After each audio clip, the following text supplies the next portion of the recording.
बिस्मिल्लाहिर्रहमानिर्रहीम।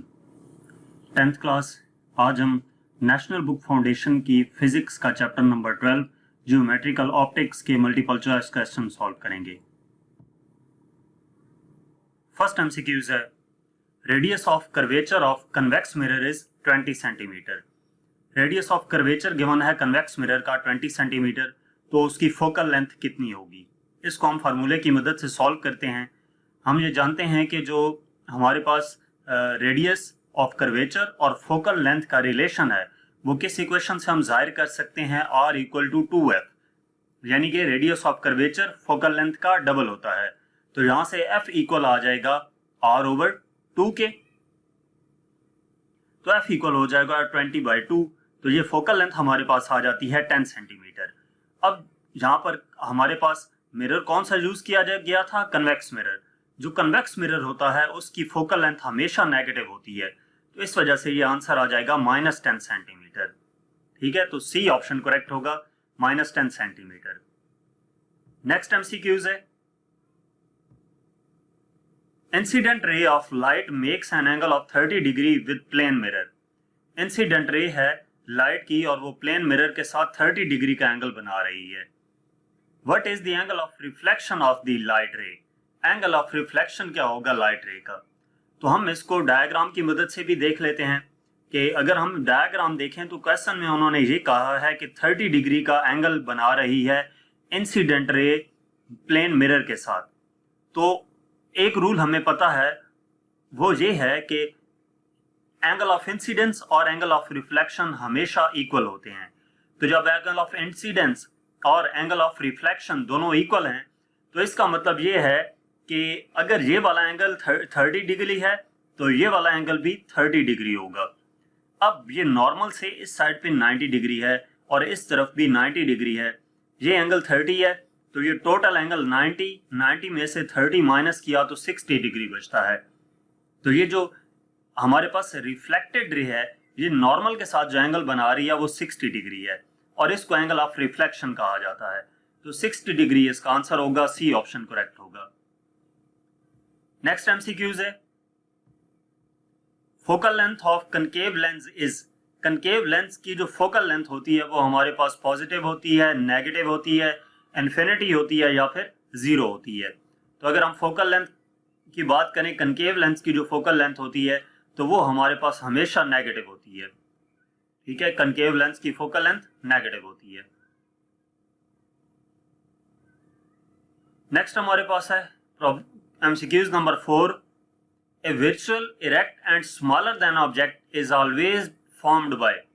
virtual erect और smaller than the object, image जो होता है वो हमारे पास किस लेंस या किस मिरर की मदद से फॉर्म होता है, तो इसका आंसर है हमारे पास कन्वेक्स मिरर और कनकेव लेंस। ये दो मिरर्स में, कन्वेक्स मिरर और लेंसेज में कनकेव लेंस जो है वो हमेशा वर्चुअल इमेज बनाते हैं, इरेक्ट बनाते हैं और स्मॉलर इमेज बनाते हैं।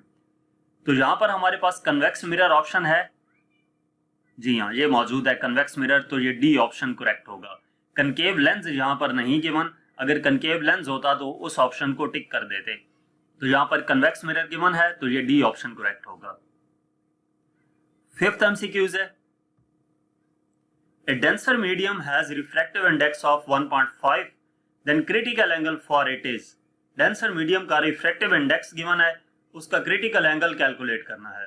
तो रिफ्रैक्टिव इंडेक्स और डेंसर मीडियम का जो रिफ्रैक्टिव इंडेक्स है और जो क्रिटिकल एंगल है, इन दोनों के दरमियान रिलेशन क्या है, n equal to 1 over sine सी।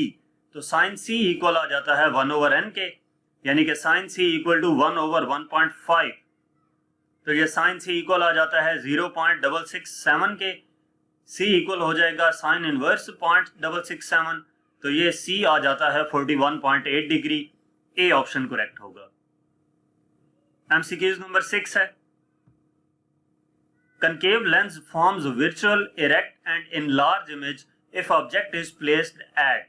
ये डिफरेंट ऑब्जेक्ट की लोकेशंस हमें गिवन है, इनमें से किस लोकेशन पे ऑब्जेक्ट हो तो कनकेव लेंस यूज किया जाए तो इमेज जो हमारे पास है वो वर्चुअल इरेक्ट और इनलार्ज बनेगा। तो बात ऐसी है कि इनमें से किसी भी लोकेशन पे हम रखें तो हमारे पास कनकेव लेंस की मदद से वर्चुअल और इरेक्ट इमेज तो बन सकता है, लेकिन इनलार्ज इमेज कनकेव लेंस की मदद से हासिल नहीं हो सकता। आप जिस लोकेशन पे मर्जी रखें, बेशक सारी डायग्राम्स बनाकर चेक कर लें, यहाँ पर मैंने शो नहीं की, वो अलग से टॉपिक मैंने अपलोड किया हुआ है, उसमें सारी डायग्राम्स मौजूद हैं।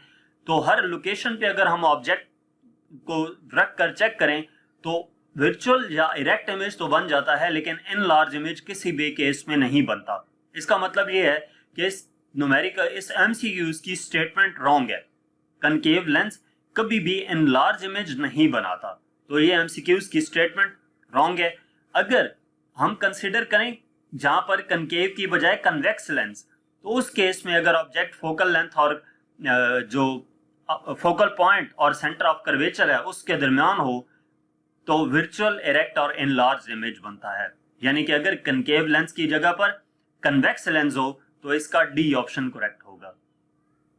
ये मैंने टिक इसी वजह से रेड साइन की है क्योंकि स्टेटमेंट फॉल्स है। यहां पर कनकेव की बजाय कन्वेक्स लेंस लिखेंगे तो तब ये डी ऑप्शन करेक्ट होगा, अदरवाइज ये एमसीक्यूज की स्टेटमेंट रॉन्ग है।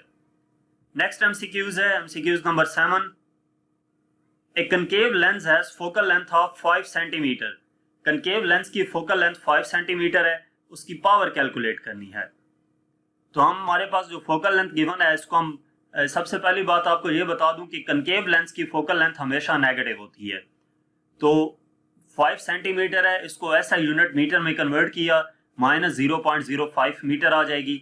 पावर होती है फोकल लेंथ का reciprocal, P equal to 1/f, तो P इक्वल हो जाएगा 1/-0.05, तो ये -20D, D for diopter, power का यूनिट है, तो ये डी ऑप्शन करेक्ट आएगा। एमसीक्यूज नंबर 8 है। A magnifying glass has focal length of 5 centimetre, then it's magnifying power is. Magnifying glass है और उसकी फोकल लेंथ 5 सेंटीमीटर है, तो उसकी मैग्नीफाइंग पावर क्या होगी? अब मैग्नीफाइंग पावर कैलकुलेट करने के लिए हम मैग्नीफाइंग पावर का फार्मूला नोट करते हैं। Magnifying power equal to 1 + D/f। अब मैग्नीफाइंग पावर के लिए जो D है वो क्या है हमारे पास कि 25 सेंटीमीटर है, ठीक है, डिवाइडेड बाय 25 सेंटीमीटर क्या है ये मैं आपको बताता हूँ, और फोकल लेंथ जहां पर नोट की है 5 सेंटीमीटर। अब ये जो 25 सेंटीमीटर है ये हमारे पास नॉर्मल आई का नियर पॉइंट है। नॉर्मल आई का नियर पॉइंट 25 सेंटीमीटर होता है। नियर पॉइंट क्या होता है? Near point of the I is the point nearest the I at which an object can be placed and still have a sharp image produced on the retina। तो near point normal आई का 25 centimetre होता है, D की जगह पर 25 centimetre put किया, divided by focal length 5 centimetre put की, तो ये सिंप्लीफाई होके 1 + 5 आ जाता है इक्वल टू 6, तो ये बी ऑप्शन करेक्ट है। नेक्स्ट एमसीक्यूज नंबर 9 है। Near point of a person lies as 40 centimetre from him, he is suffering from। Near point एक पर्सन का लाई कर रहा है 40 सेंटीमीटर पे, तो उसको कौन सी डिजीज है इनमें से? वैसे नॉर्मल आई का जो नियर पॉइंट होता है वो 25 सेंटीमीटर होता है, तो अगर किसी भी पर्सन का नियर पॉइंट 25 सेंटीमीटर से ज्यादा हो तो इसका मतलब ये है कि उसको हाइपरमेट्रोपिया, और हाइपरमेट्रोपिया एक साइंटिफिक नेम है, इसको सिंपल वर्डिंग में अगर हम कहें तो फार साइटेडनेस कहा जाता है, यानी कि ए ऑप्शन करेक्ट होगा। इसके बाद इस चैप्टर का लास्ट एमसीक्यूज है। Accommodation in eye is done by. Eye में जो अकोमोडेशन होती है वो किस जरिए से हो रही होती है? तो आई में अकोमोडेशन सैलरी मसल्स की मदद से हो रही होती है, तो इसका सी ऑप्शन करेक्ट होगा। तो यहां तक हमारे पास इस चैप्टर के एमसीक्यूज थे। मजीद किसी भी चैप्टर की एक्सरसाइज का सोल्यूशन देखने के लिए आप हमारी वेबसाइट विजिट कर सकते हैं। इसके अलावा आप हमें इंस्टाग्राम, फेसबुक और यूट्यूब पर फॉलो करें। Thank you.